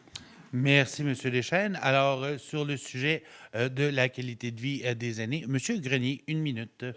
Oui, donc nous, il y a une pénurie de main-d'œuvre en ce moment en Gaspésie, puis il y a beaucoup d'aînés. Donc, on aimerait ça faire pour briser l'isolement des aînés, de les faire travailler, tous et toutes. Et pour le faire, parce que c'est sûr qu'après genre 60-70 ans de travail, ça peut être difficile, on voudrait utiliser l'intelligence artificielle pour le rendre plus facile. En fait, on va coacher les aînés à utiliser l'intelligence artificielle pour rendre leur emploi plus facilement accessible, plus facilement réalisable. C'est tout. Merci, M. Grenier. Madame Leboutillier. Bien, écoutez, pour aider les aînés, nous, c'est clair qu'on va continuer d'investir dans des programmes communautaires comme les programmes Nouveaux Horizons qui aident là, les aînés dans nos circonscriptions. L'autre chose aussi, d'ailleurs, même où nous sommes ici, là, ils ont pu bénéficier là, de 2 programmes là, de Nouveaux Horizons. L'autre chose aussi, c'est qu'à 65 ans, parce que j'ai plus que 65 ans, hein, ça fait que je pense que quand on regarde pour augmenter la pension des aînés, je pense qu'il faut regarder de façon beaucoup plus chirurgicale. Puis il y a des gens pour qui c'est peut-être pas nécessaire non plus d'augmenter là, leur pension de vieillesse. Ça fait qu'il faut vraiment regarder vers les gens qui sont plus vulnérables, puis vraiment aller, comme je disais, de façon plus chirurgicale pour aider les gens qui, eux, en ont vraiment besoin. Fait que des programmes comme le programme de soins dentaires, c'est vraiment, ça, c'était extraordinaire là, au niveau des aînés. On entend parler, ça fait qu'on va continuer là-dedans. L'autre chose, c'est qu'on va augmenter le supplément du revenu garanti pour 1 an pour les aînés, puis il va y avoir là, des discussions, puis on va réduire les montants minimum devant être retirés des REER pour aller vers les FIR. Merci, Mme Leboutillier. Et M. Rioux, pour améliorer le sort des aînés. Moi, je vais m'adresser directement aux aînés parce que je vais leur dire, les autres partis vont toutes vous promettre des cadeaux. Et que selon les sondages, les 60 ans et plus, c'est le seul groupe d'âge qui voterait majoritairement pour les libéraux. Ce n'est pas le cas des autres groupes d'âge. C'est eux autres qui votent le plus aussi. Votre génération a travaillé fort, puis s'en sont bien sortis. puis la génération qui a suivi aussi. Mais je vous demanderais de réaliser que les jeunes d'aujourd'hui, puis les générations futures, c'est les générations suivantes, sont les seuls depuis des centaines d'années qui vont avoir un moins bon sort que ceux qui les ont précédés. Puis arrêtez d'attendre qu'on achète vos votes, puis pensez à vos petits-enfants. Est-ce que vous voulez leur laisser un pays en faillite? Parce que c'est ça que les gouvernements font. Ils s'endettent, ils mettent tout ça sur la carte de crédit des plus jeunes. Pour acheter, ils vous achètent des cadeaux, ils mettent ça sur la carte de crédit de vos petits-enfants. C'est tout ça vraiment qu'on veut?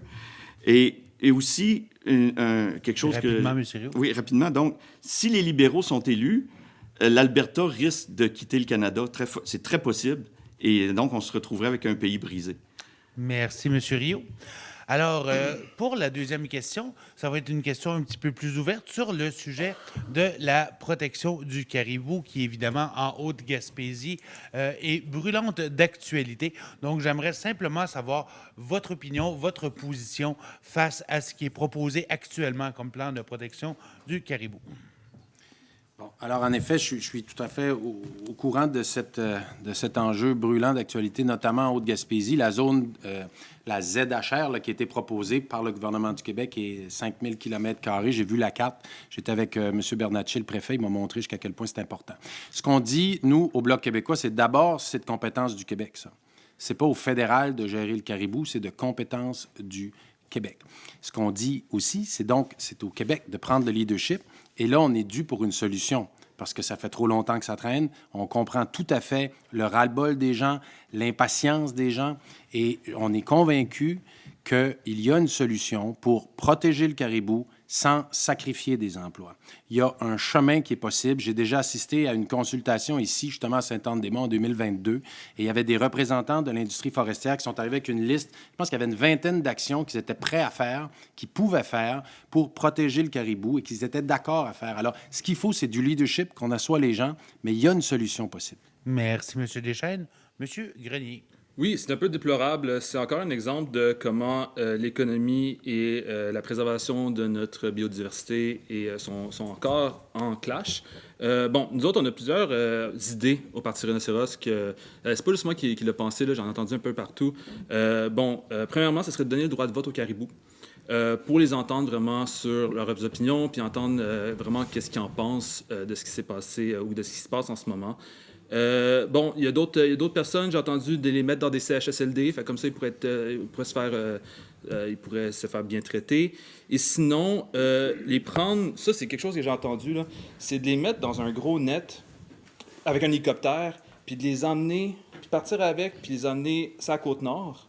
Ça ferait comme un hit médiatique. On aurait peut-être du tourisme avec ça, dans le sens qu'on aurait de l'attention, on pourrait créer du contenu avec des influenceurs. En tout cas, il y a plusieurs avenues. Puis, en fait, si vous avez d'autres suggestions, je suis très ouverte à les entendre. Mais pour l'instant, c'est vraiment de donner le droit de vote au caribou. Merci, M. Grenier. Madame Leboutier. Bien, écoutez, au niveau du caribou, là, c'est un dossier qui a été pelleté par en avant là, depuis les années 60. C'est pas quelque chose là, qui date d'hier. Puis quand on regarde au niveau de la loi des espèces en péril, ben c'est vraiment, il y a une compétence du gouvernement fédéral là-dessus. Mais je suis d'accord aussi, c'est un dossier qui doit se travailler, c'est au niveau provincial. Donc, ça fait longtemps qu'on attendait pour qu'il y ait un plan là, qui soit proposé là, pour préserver. Puis moi, je l'ai vécu avec les baleines noires là, dans le secteur de la pêche là, en 2016. Fait que c'est sûr qu'on doit préserver. Puis on doit avoir des voies de passage. Ça fait que, puis on l'a vu avec les baleines. Puis j'ai rencontré M. Bernatchez. J'en ai parlé avec les maires de la Haute-Gaspésie. Parce que moi, c'est aussi un enjeu sur l'ensemble de la Gaspésie. Quand on regarde que la Gaspésie va être une destination touristique internationale, donc de se garder des voies de passage. On est passé de zone statique à zone dynamique au niveau des baleines. Ça fait que je suis convaincue que tout le monde ensemble, on va être en mesure de trouver une solution. Merci. Et M. Rio, sur le sujet du caribou. Je vais peut-être en surprendre quelques-uns. 99,9% de toutes les espèces ayant déjà existé sur Terre n'existent plus maintenant. Ça s'appelle l'évolution. C'est pas la faute de l'humain si toutes ces espèces-là sont disparues. L'humain n'existait même pas. à cette époque-là. Donc, les caribous, c'est pas la faute nécessaire, c'est pas la faute de l'humain. Puis ça peut arriver qu'il y a il y a des espèces qui disparaissent. C'est sûr qu'on fera pas exprès. On va essayer au maximum de protéger ce qu'on peut protéger. Mais est-ce qu'on va tout tuer les ours puis les coyotes, qui sont une des causes, une des grandes causes pour la population des caribous? C'est pas, ça fait pas de sens. Donc, on fait ce qui est possible pour les protéger, mais il y a toujours des limites. On ne peut pas vouloir aller contre la nature à tout prix, puis des choses qu'on ne peut pas contrôler. Je vais arrêter là. Merci, M. Rio. Et sur le dernier thème de ces questions en rafale, on aimerait avoir vos propositions au niveau de la culture et du patrimoine en Gaspésie. Alors, quelles sont vos propositions? On commencerait avec vous, justement, M. Rio. OK. La culture, la définition de la culture, c'est l'ensemble des traits distinctifs qui caractérisent une société ou un groupe social. La culture évolue dans le temps. La culture, c'est pas quelque chose de statique, c'est quelque chose qui est constamment en évolution. Et il n'y a pas une place là-dedans que ça dit, bien, la culture, c'est ça, il faut que ça reste ça, et on doit l'encadrer, on doit la protéger, on doit faire comme ça. La culture change. Donc, c'est pas quelque chose que le gouvernement a à encadrer ou à mettre des millions là-dedans. Contrairement au patrimoine. Le patrimoine, c'est un ensemble de biens hérités du passé, jugés dignes d'être conservés pour l'avenir. Là, le gouvernement doit intervenir pour protéger des biens, pour qu'ils puissent être vus par les générations suivantes. Mais la culture, je ne crois pas que le gouvernement a à intervenir dans ça. Merci, M. Rio. Alors, Mme Leboutier, sur le sujet. Je pense qu'on a fait des investissements là, qui ont été importants parce que c'est important là, de préserver la culture. Fait que quand on regarde comme en Haute-Gaspésie, à Sainte-Anne-des-Monts, les investissements là, qui ont été faits dans la Maison de la culture, puis qu'on regarde à Gaspé, à Kaposo aussi, il y a des investissements importants qui ont été faits. Et comme l'a mentionné aussi Marc Carney, on va s'assurer aussi de protéger là, CBC Radio-Canada, là, puis on parle d'investissement là, de 150 millions de dollars pour justement là, renforcer les salles de nouvelles régionales.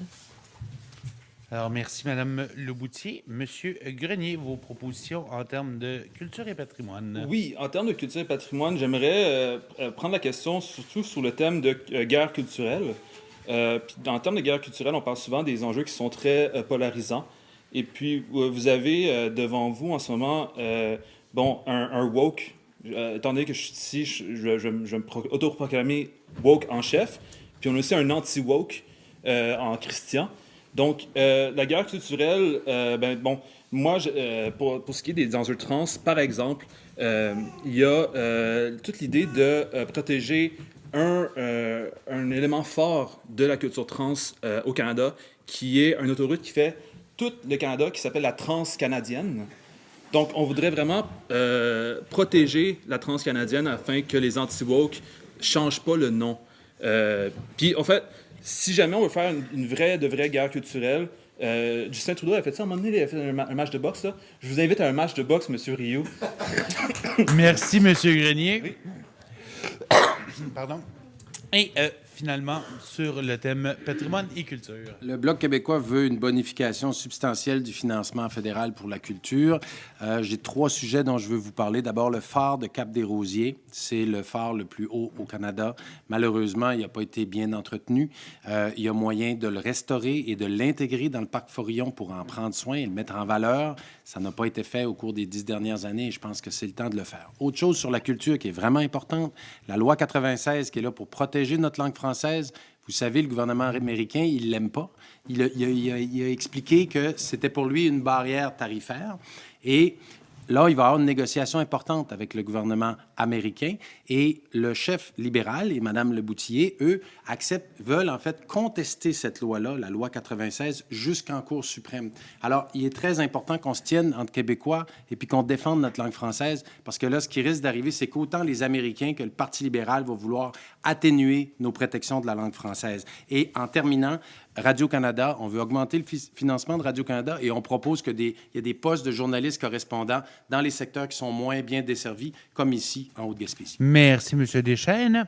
Alors, on vous avait demandé, avant le débat, de préparer une question. Donc, chacun des candidats avait une question à préparer pour le candidat de son choix. Alors, M. Grenier, vous avez été le premier sélectionné pour poser votre question. Alors, on vous laisse poser cette question et vous aurez 1 minute pour y répondre. Excellent. La question est pour Mme Leboutillier. En fait, j'ai ouvert un peu avec ça.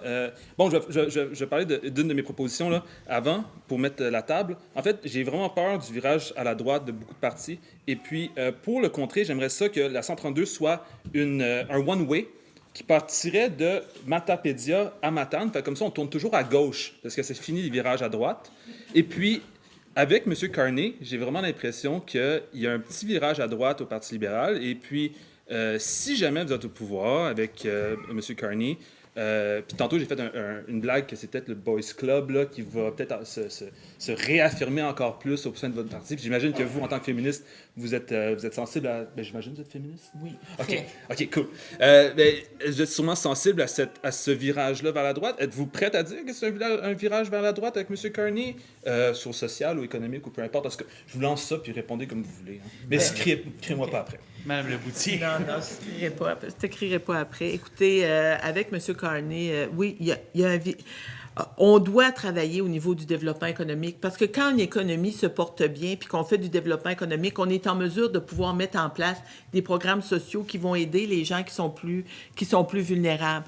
Puis je veux vraiment le rassurer, là, tu parlais de trans. J'ai eu l'occasion ce soir, avant de venir ici, d'aller à l'Assemblée générale annuelle de Fondation à Saint-Anne-des-Monts, d'une association au niveau là, de LGBTQ+. Et il y avait des jeunes et des personnes âgées. Il y avait du monde de tous les âges qui étaient là. Puis à quel point ces gens-là avaient besoin d'être rassurés. Ça fait que oui, on va aussi être là pour travailler là, avec tout le monde. Là, puis...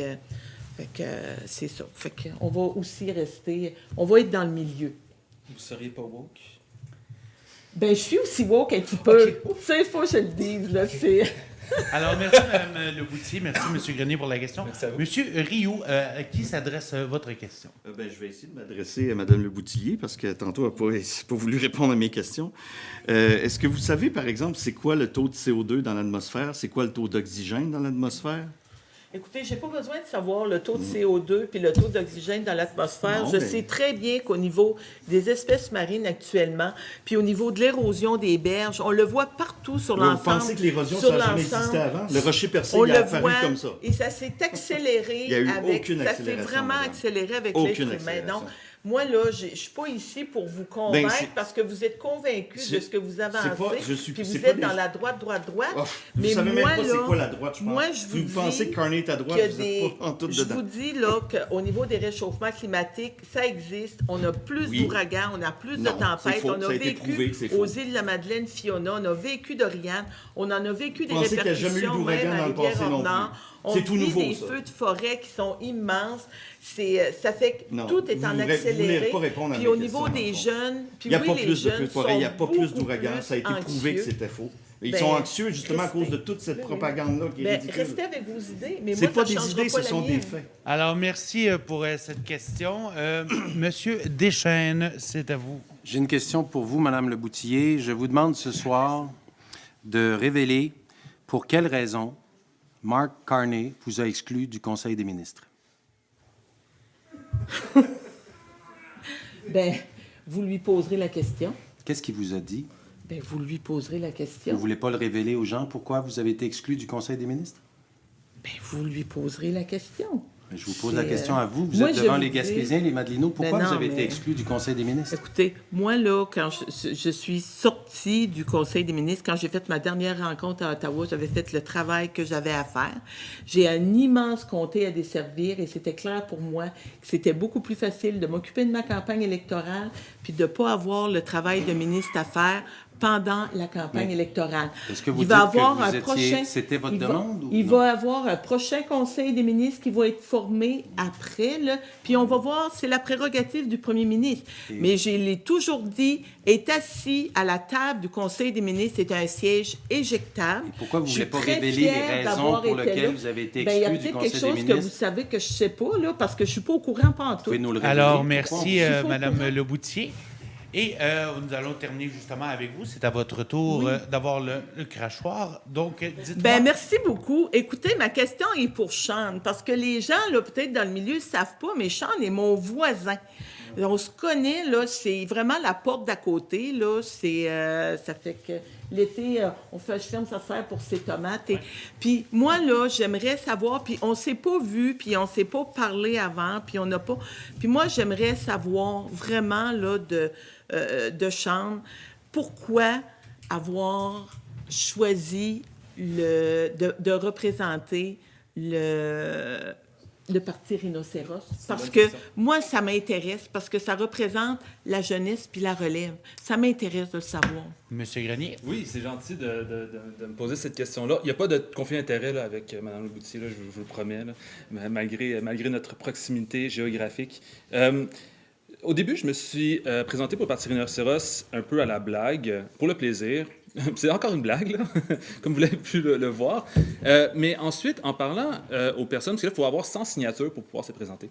Puis en récoltant les 100 signatures, puis en parlant aux gens, je me suis rendu compte que, ce cynisme-là par rapport à la politique électorale, puis au système électoral en soi, c'était pas juste chez les jeunes que moi que j'avais constaté, mais c'était aussi chez les personnes plus âgées, parce que mes signatures, c'était beaucoup avec des personnes âgées qui étaient à la place du Havre à Chandler, puis au McDo à Chandler.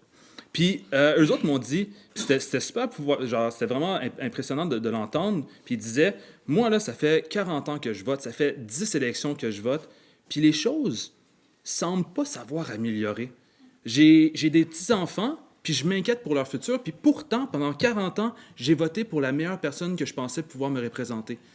Puis ce genre de discours-là, ben moi, en tant que quelqu'un qui a voté 2 fois, je pense, ou 3 fois, je le ressens, mais là, on dirait que ça alimente ce discours-là ou cette perte de sens dans le politique ou dans ce qu'on m'a à offrir politiquement. Donc, moi, ce que je voulais faire, c'est de donner une alternative aux personnes qui sont dans notre comté. Parce que là, tant qu'à dire Gaspésien, Gaspésienne, Madelino, Madelinoise, Matanier, parce que c'est un très grand côté. Pour les gens de ma circonscription, c'est de donner une alternative pour vous inciter à voter. Ceux qui ne savent pas pour qui voter ou qui ne veulent pas voter, mais vous pouvez voter avec une alternative qui dit « Ouais, ce système-là, j'ai l'impression qu'il ne me représente pas, même si c'est une démocratie représentative. J'ai l'impression que ça représente d'autres personnes que moi qui ont des différents intérêts, souvent des intérêts qui sont limités à l'appât du gain ou la profitabilité. » Donc oui, vous pouvez voter pour moi, merci. Merci, M. Grenier. Alors, ceci met fin aux questions à rafale. Nous avions reçu quelques petites questions aussi. C'est libre à vous de répondre, ceux qui ont une position sur le sujet. Alors, on parle ici de l'accès à la mer, qui est un élément culturel, touristique et économique important pour les Hauts-Gaspésiens. Les infrastructures portuaires ont besoin d'investissements majeurs en Haute-Gaspésie. Quelle est votre position concernant l'existence d'un port commercial en Haute-Gaspésie? Alors, libre à vous, qui voudra bien répondre?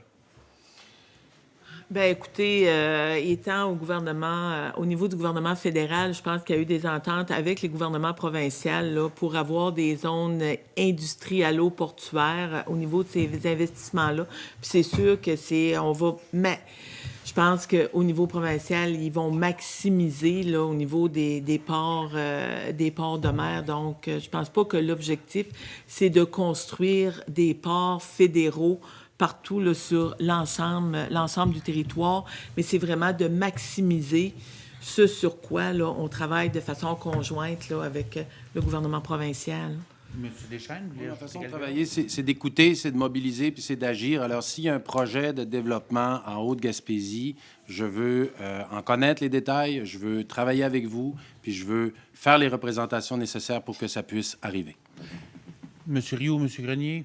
Le fédéral s'est retiré de la gestion des ports. Je ne pense pas qu'ils vont se lancer non plus dans la nouvelle construction, mais l'important, c'est qu'il faut qu'ils prennent leurs responsabilités. C'est de leur compétence fédérale. Donc, si c'est le provincial qui le fait, il faut que le fédéral fasse sa part puis vienne les appuyer là-dedans.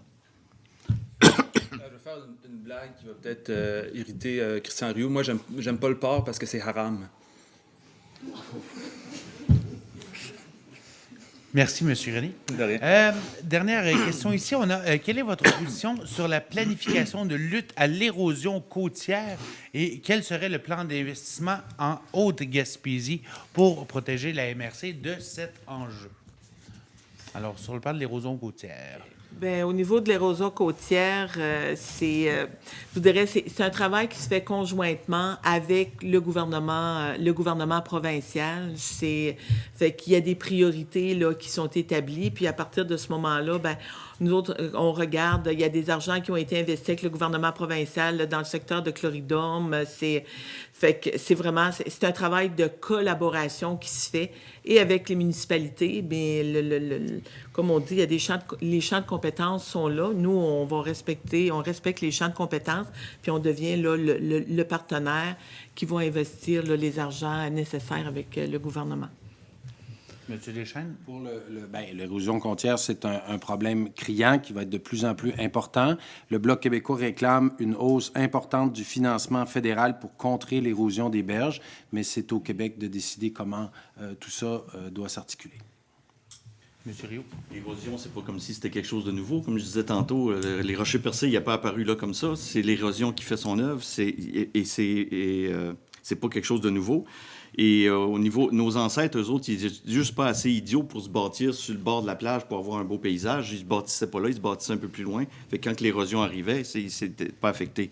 Alors que maintenant, les gens aiment ça avoir un chalet collé sur le bord de l'eau. Puis après ça, surtout qu'il y a une grosse marée, ils viennent dire « Ah, mon Dieu, c'est la faute du réchauffement climatique. Gouvernement, donnez-moi de l'argent. » Je pense que les gens devraient être un peu plus sérieux puis dire « Ben, la nature, on peut pas se battre contre la nature. Même si vous mettez plein d'enrochements, la nature va toujours finir par gagner.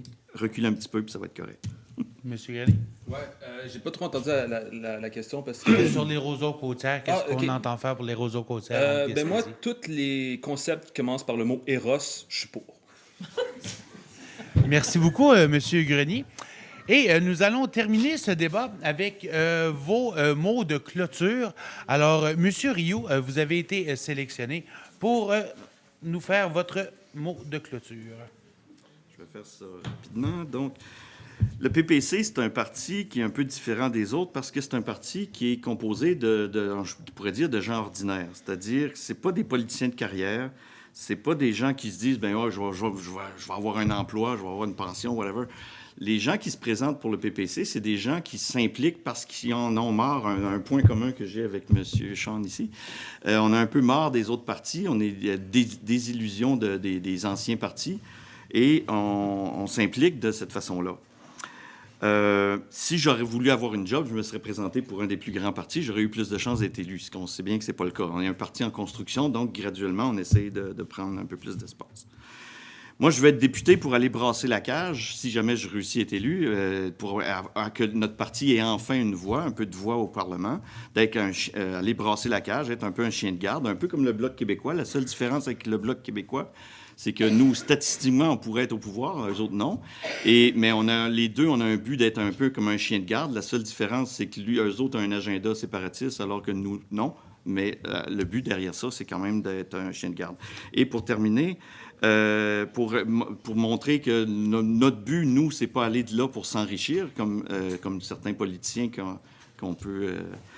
moi, je dis, si jamais je suis élu, je vais donner 50 % de mon salaire à des organismes de la région. Merci, M. Rioux. Alors, M. Deschênes, c'est à vous pour votre mot de clôture. On vit une époque inédite. Il se passe des grands bouleversements. On avait un ordre mondial qui a été bouleversé. On a une économie mondiale qui est en bouleversement.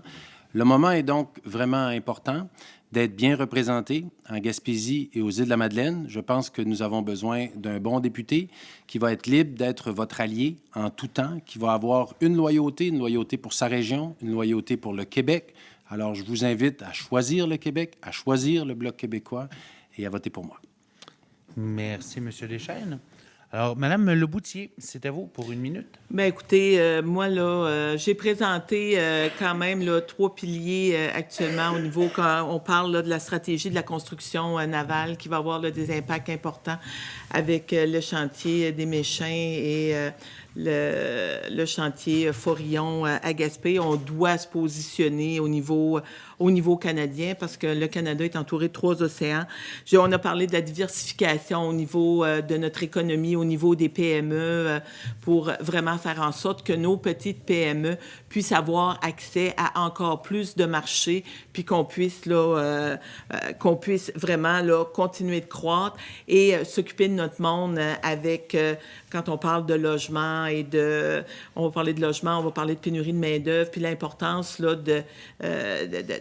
que nos gens là, puissent travailler pour avoir là, une meilleure qualité de vie. Puis j'encourage les gens à aller voter parce que ça va être important. Peu importe le parti pour lequel vous votez, c'est important là, d'appliquer vos droits parce qu'on va être là pour les prochaines années. Merci beaucoup. Et M.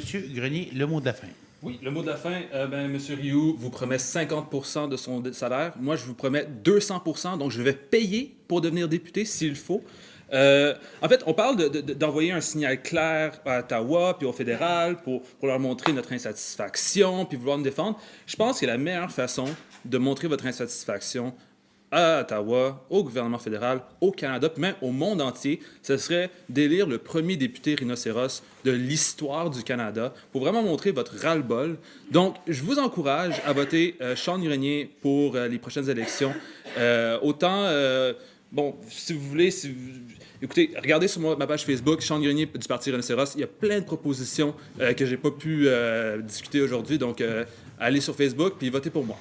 Alors, merci, M. Grenier. Alors, c'est ce qui met fin à notre débat. J'aimerais remercier personnellement M. Alexis Deschênes du Bloc québécois, M. Sean Grenier, Parti Rhinocéros, Mme Diane Leboutier du Parti libéral du Canada et M. Christian Rioux du Parti populaire du Canada. Merci de vous être prêtés à cet exercice démocratique. Merci aussi à la Chambre de commerce de la Haute-Gaspésie qui m'avait approché pour ce débat-là. Et merci aussi, évidemment, à Télévision Haute-Gaspésie et vous tous dans la salle qui avez été présents. Donc, en mon nom, Dominique Forcé, je vous souhaite tous une bonne fin de soirée et n'oubliez pas d'aller voter.